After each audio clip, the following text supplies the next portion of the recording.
Bonjour à tous. Alors aujourd'hui, je vous propose un cours de français sur la notion de discours argumentatif. Alors, le discours argumentatif, qu'est-ce que c'est? Nous le verrons tout à l'heure. Mon cours s'articule autour de 5 points. Ces 5 points sont 1. La définition. En 2, nous avons ce qu'on appelle la notion de thème. En 3, nous avons les thèses. En 4, nous avons les arguments. Et en 5, nous avons les exemples. Définition de discours argumentatif. Alors, le discours argumentatif est ce discours que nous produisons dans le but de soit convaincre ou persuader un destinataire. Et ce discours argumentatif s'appuie généralement sur 4 éléments fondamentaux. Ces 4 éléments fondamentaux sont le thème du discours, la thèse du discours, les arguments dans le discours et les exemples autour du discours. Que représente le thème dans un discours argumentatif? Je vais vous montrer ce qu'on entend par thème et comment repérer le thème dans un discours argumentatif.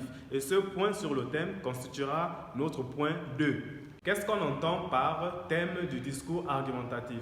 Alors, il faut savoir que le thème d'un discours argumentatif, c'est son sujet.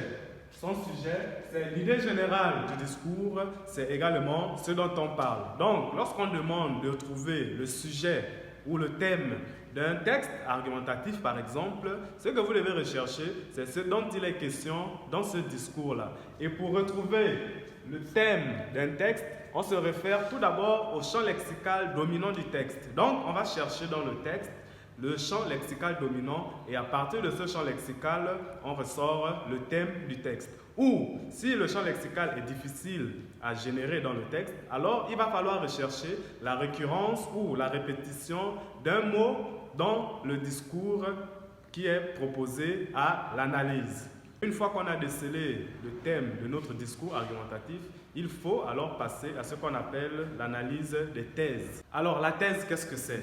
Une thèse, comme vous le voyez ici, c'est une opinion, d'accord? Un avis qui s'appuie sur un thème bien précis. Donc, pour avoir une thèse, il faut avoir un thème sur lequel débattre parce que c'est par rapport au thème que nous allons émettre notre avis.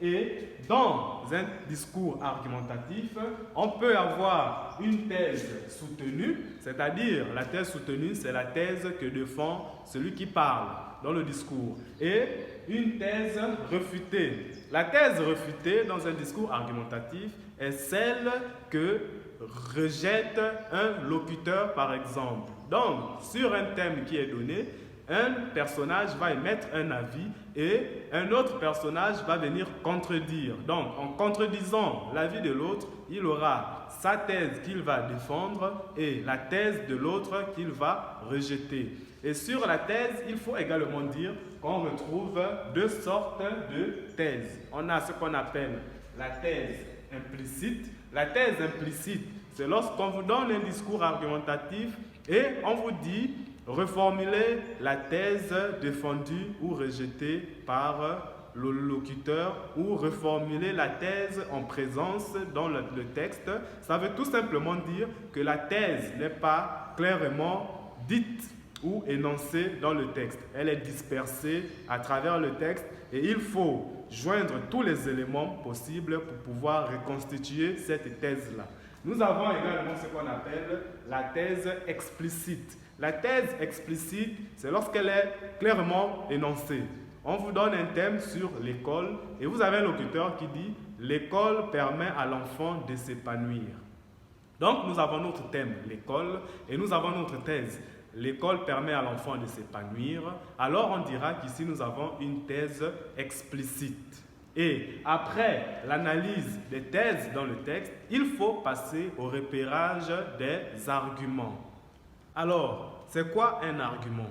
Il faut savoir que, comme je le disais tantôt, dans un texte, lorsqu'on a identifié le thème du texte, d'accord, ce dont on parle dans le texte, on a identifié la thèse qui est soit défendue ou rejetée dans le texte, on a ce qu'on appelle maintenant l'argument. Alors, l'argument est cet élément dans le discours argumentatif qui permet de justifier la thèse que nous avons présentée plus haut.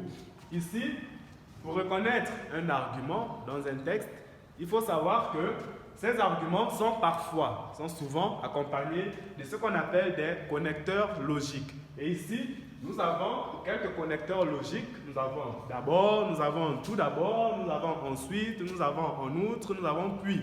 Il y a plusieurs connecteurs logiques et chacun d'eux joue un rôle précis.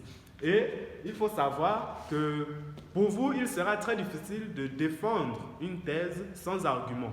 Parce que sans argument, vous ne pourrez pas discuter à propos d'un thème.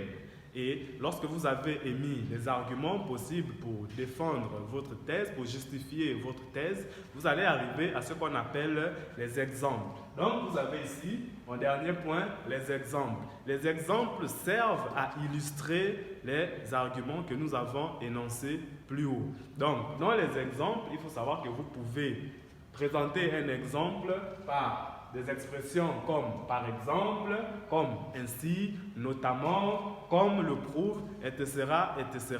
Donc, vous voyez, ici, nous venons de voir ce qu'on appelle le discours argumentatif. Donc, pour récapituler tout ce que j'ai dit jusqu'à présent, il faudra retenir que le discours argumentatif est un discours oral ou écrit que nous produisons pour convaincre ou persuader un destinataire. Que ce discours s'appuie sur 4 éléments bien fondamentaux, le thème, la thèse, les arguments et les exemples. Nous avons dit que le thème d'un discours est ce dont on parle, est le sujet même du discours. Nous avons dit ensuite que la thèse d'un discours argumentatif est l'avis, l'opinion que nous émettons par rapport au thème que nous avons décelé. Et au-delà du thème de la thèse, nous avons ce qu'on a appelé les arguments. Les arguments sont les outils qui vont vous permettre de justifier la thèse que vous avez émise. Donc, ces arguments sont accompagnés souvent, parfois, des connecteurs logiques.